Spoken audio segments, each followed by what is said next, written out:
This is episode 34 of the Feed Your Soul with Kim podcast. Today we talk about no more resolutions. It is that time of year, people, where everybody's making resolutions, most especially the one about losing weight. And I'm here to tell you resolutions don't work. They never have worked. And we're going to go in full on and talk about what is a resolution, why they don't work, and what you should do instead. Let's get started.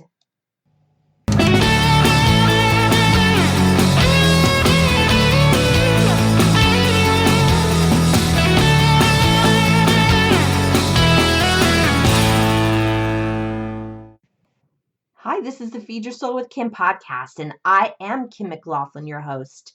I am a psychotherapist, blogger, speaker, and best-selling author, and I help people when they're feeling frustrated, overwhelmed, and overloaded, and it shows up in overeating and over dieting.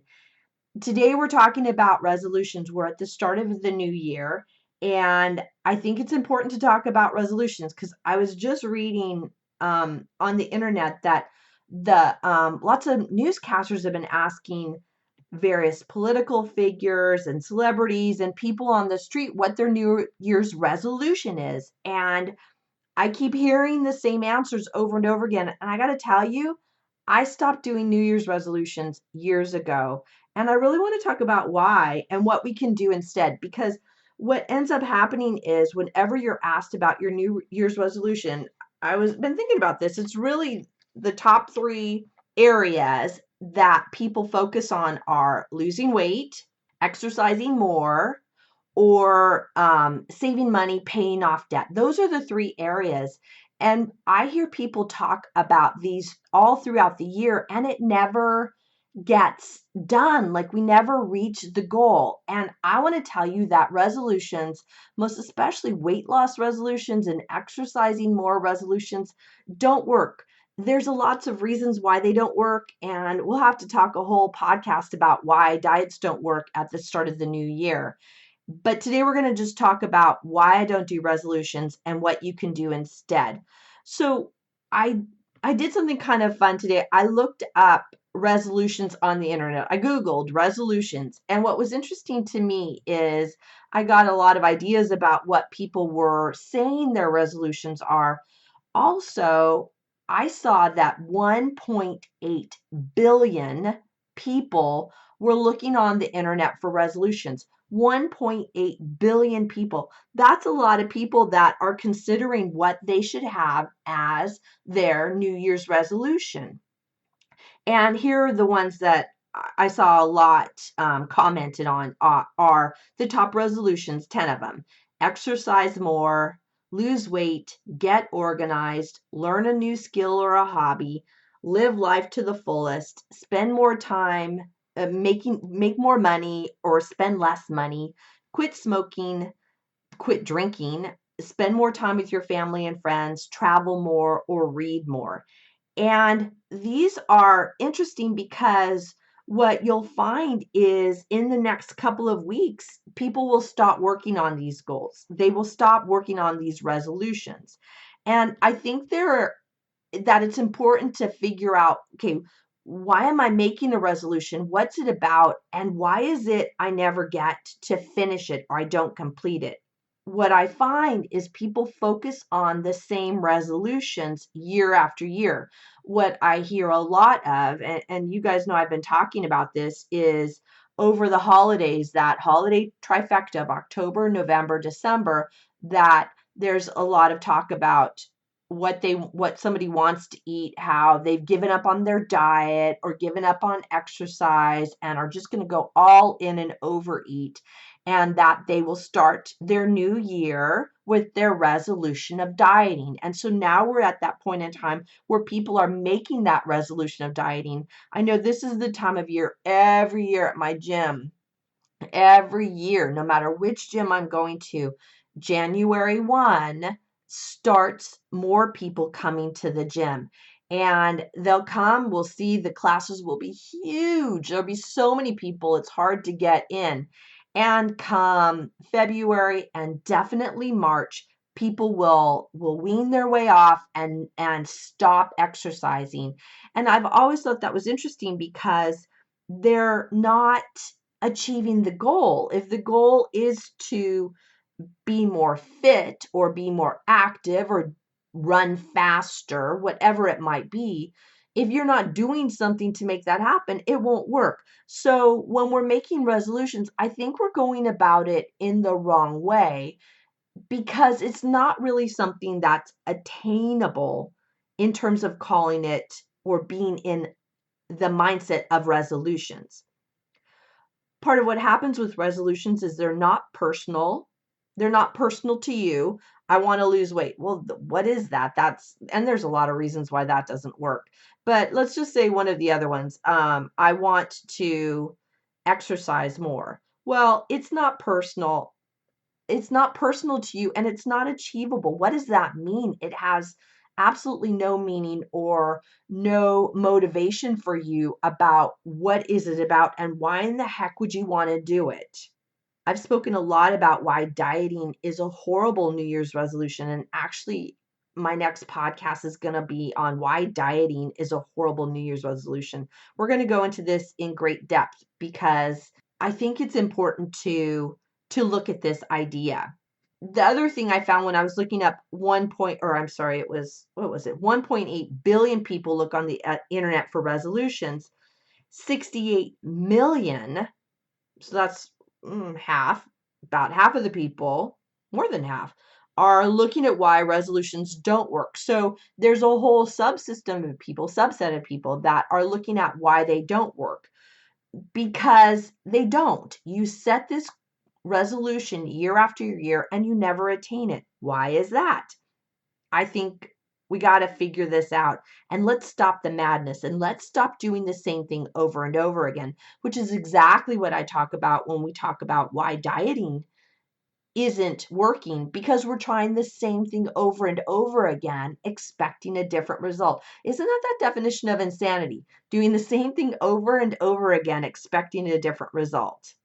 So we're going to try something new. What I found is when I was looking up, it said according to the U.S. News and World Report, the failure rate for New Year's resolutions is said to be about 80%. And most people, they said, lose their resolve come mid-February. Well, that definitely fits with what I said come March. Anybody who started, new people who started the gym because of a resolution in January, stopped it. By the time March comes, they're done.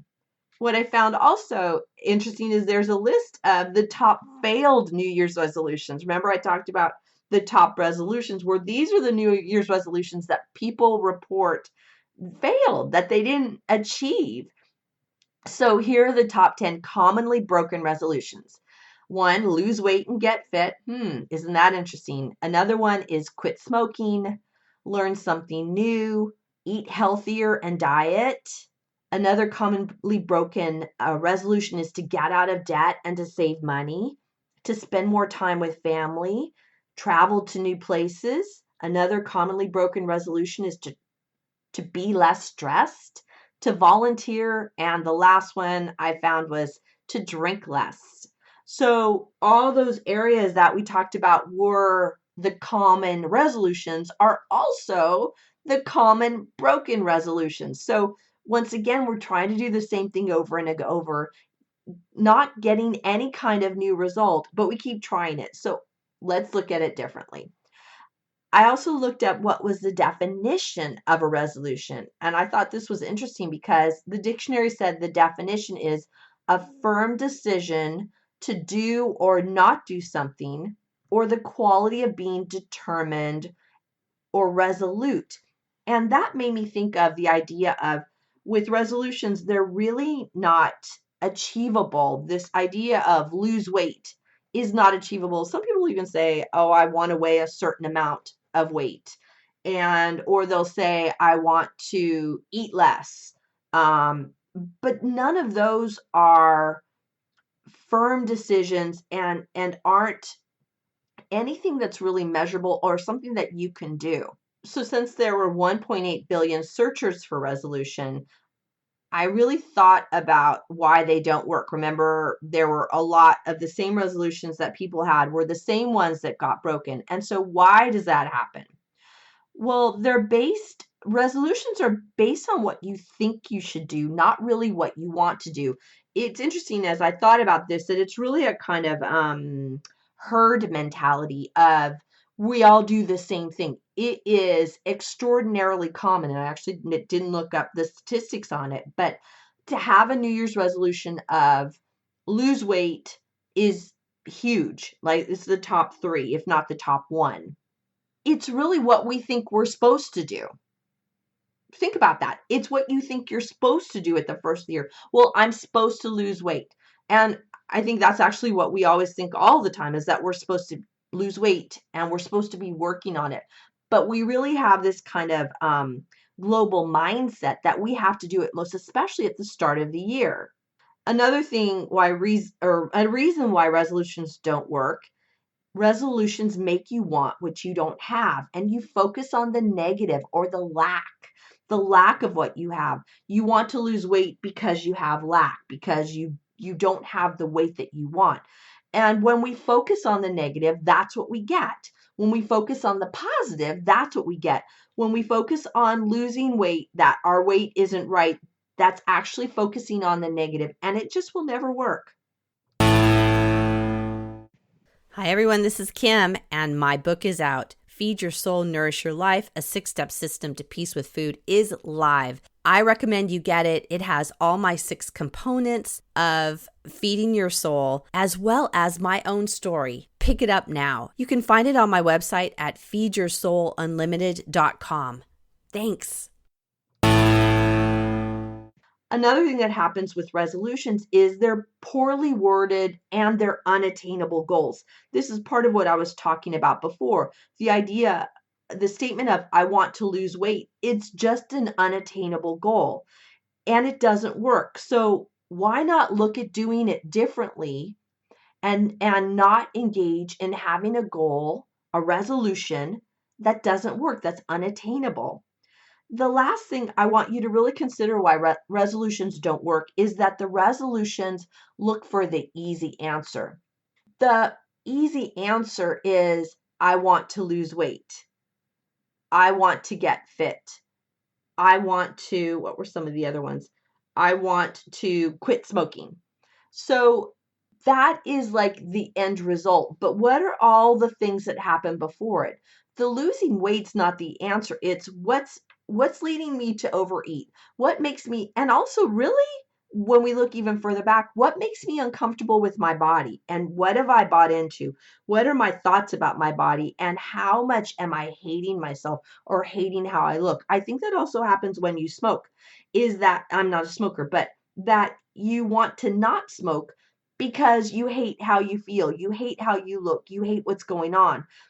But it's really about what's the smoking about? What is the need for the weight loss about? What is your concern about yourself? That looks to the deeper question, the deeper why of what's going on, and not having that resolution, which is just looking for the easy answer. When I gave up doing resolutions, I did it because I found this. Well, first I found that it didn't work. And I found this new idea. A friend turned me on years and years ago. What she said she did is every New Year's Eve, she would sit and she would reflect on the year past. And she would write down what she liked and what she didn't like about the year previous. And I love that idea. But she talked about doing it on New Year's Eve, December 31st. And I would start doing that. And what happened was, as my life got fuller and fuller with marriage and kids and life and business, that it was harder and harder for me to do it on December the 31st or sometimes even do it before the first of the year. So I felt that I couldn't do that reflection truly unless I did it on December the 31st. I got a lot of a win for myself when I decided that the year review would happen as it happens and when I can get to it. And that was one way that I took myself off the hook of having to have it done by the 31st. But what happened was I feel better about myself, better about my life, and where I'm going now, that every year I do this reflection. And I'm going to talk in a little bit about how you can do that reflection so you can engage in it in this new way of being rather than engage in resolutions for the upcoming year. So, what I like to do at the end of the year, even at the first of the year, I can tend to do it all the way up into February, truthfully, is I start to reflect and consider what happened during the previous year. And I got to tell you that I love this time of year. I love that reflection. I love looking at what happened the year prior. Well, like I said, I used to do it on the 31st when I was single. As it is now, I don't have that day necessarily to do it, but I always take time, and actually I used to take quite a long bit of time to do it, and I don't always have that amount of time. So I make sure to put it in my schedule to have some time to do reflection. And the ways that I do that reflection is I like to do it by myself. I like to do it with the calendar. I like looking back on my calendar, my journals, or pictures, or kind of pieces of anything I have around that show me what's gone on for the year. I also like to do some kind of meditation or just a quieting of my mind where I might put on a candle, take some deep breaths, and just start writing down. I literally write down what are the positive things that happen in the year and what are the negative things that happen in the year. It's really that simple. And I don't necessarily get it done in one setting, but I do get it done in a way that fits for me. I also love having a reflective conversation with my family, with my husband, with my daughter, with people around me to talk about what the year's been like, because that starts sparking my brain and sparking my memory about what happened in order for me to start having some reflections. So the areas I like to look at when I write down, I actually do it two columns. Like, what are the things that are positive that happened in this last year, and what are the negative things, the not so great things that happened in this last year? Some of the areas I like to focus on are self, with me personally, my health, my family and friends, work and education, creative areas, spiritual areas, my home, where I live, and also money and finances. Those are the areas that I like to reflect on about what happened in the last year.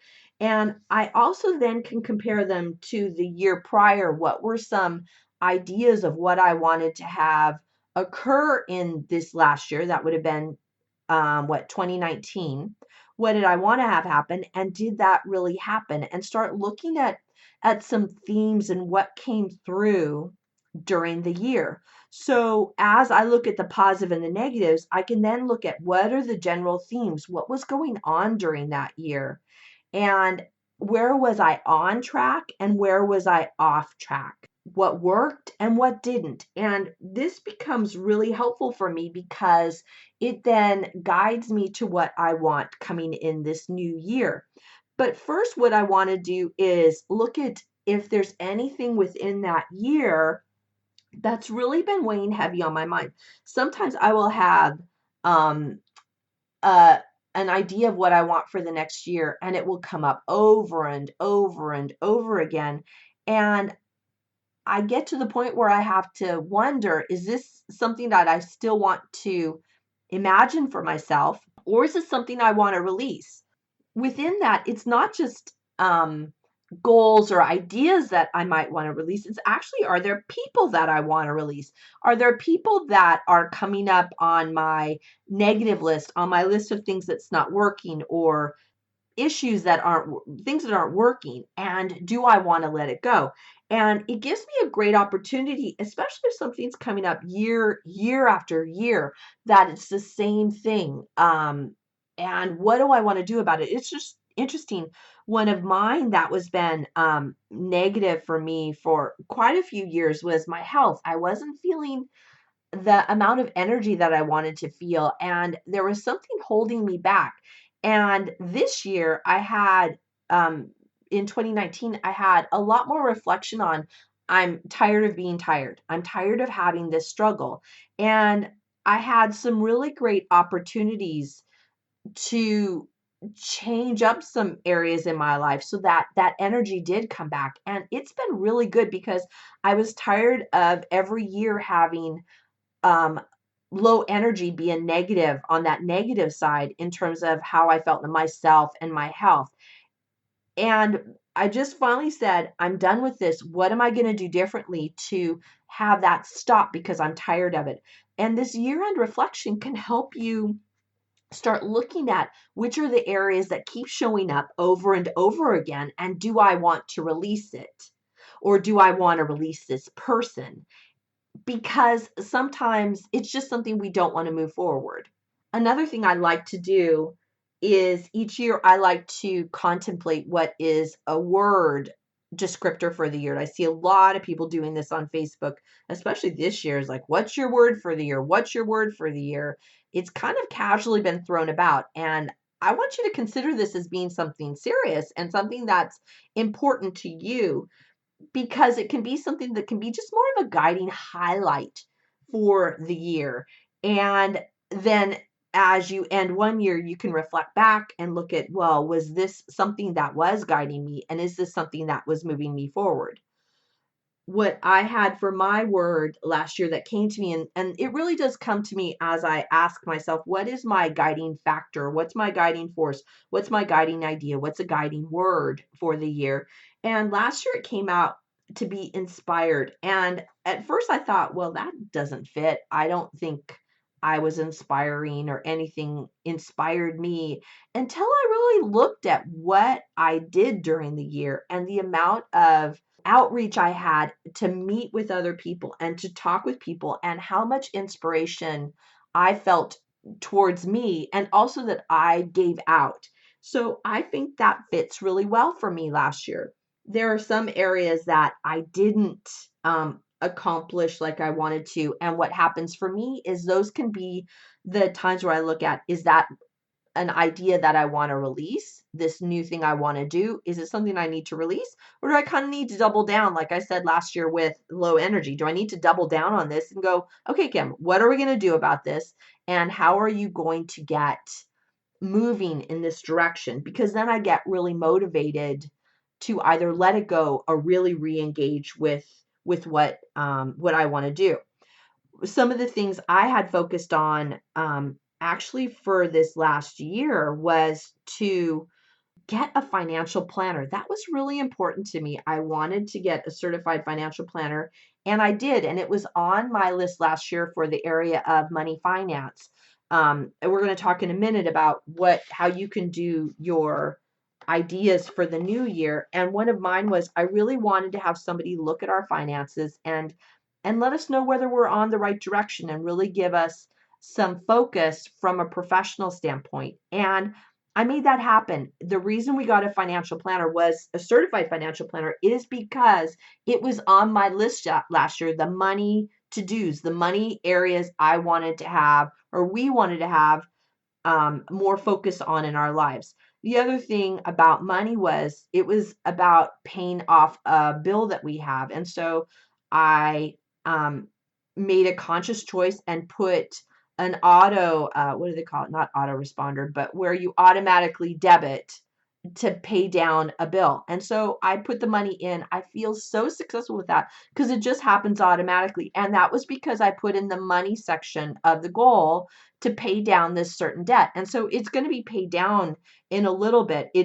So it was something that was really realistic. There was a huge why for my husband and I around it. And we we put the action in place to make it happen. Another goal that's been on my list for a while, for quite a few years, actually my family's list, is we wanted to go to Europe. And yesterday we put down the money for the plane ticket to go to Europe this year. That was huge, but that was on my myself list, my family list, about what we wanted to accomplish, what we wanted to see happen. And it was on the list. And because it was on the list and I kept looking at it, we kept talking about it. This year I said, let's just do it. Let's schedule it, because I was really afraid of the amount of money it would take and the planning and how to make it happen. I was scared. But since it was on the list of goals or ideas for the year, we just decided let's just do it and move forward in that direction. So that is actually a doable.